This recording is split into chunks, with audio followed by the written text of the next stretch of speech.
Walipiga mbiu ya mgambo, na mbiu hiyo ikasikika na maafisa wa vitengo vya usalama katika eneo hili la mpakani Transmara na Kenyenya, eneo ambalo kwa wiki moja sasa limekuwa uwanja wa fujo baina ya jamii ya Wamasai kutoka Transmara County ya Narok na ile ya Wakisii wa Kenyenya County ya Kisii. Mashamba ya miwa yanachomwa na mifugo kuibiwa.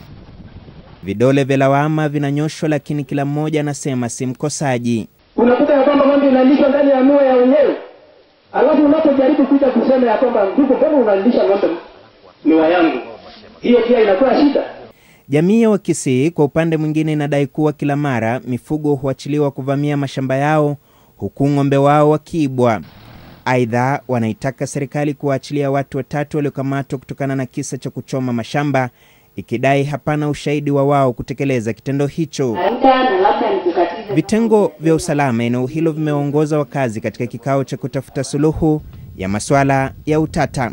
Wale wote ambao wako na mashamba hapo na wana tatizo wajifute kwetu, ili tuweze kufuata utaratibu kujua ni bwana fulani amekaa kwa shamba ya bwana fulani.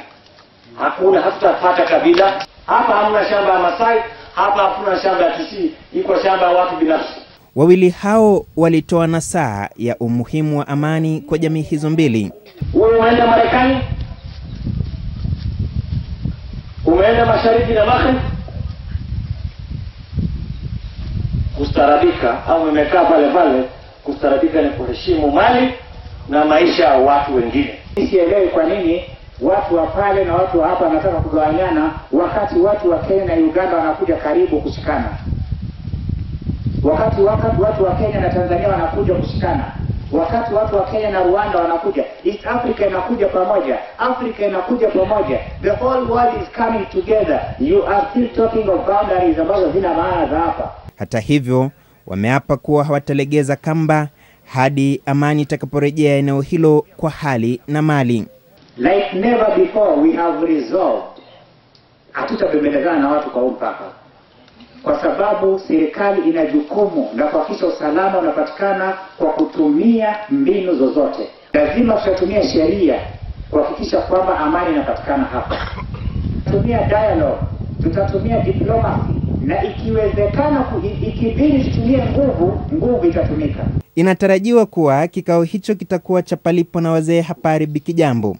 Iwapo kauli hii itazingatiwa, basi akina mama na watoto ambao ndio huathirika sana fali hawa wawili wapiganapo watapata nafuu ya kuendeleza maisha yao kwa amani. Stephen Wamalwa, QTV. Kutoka pande zote mbili.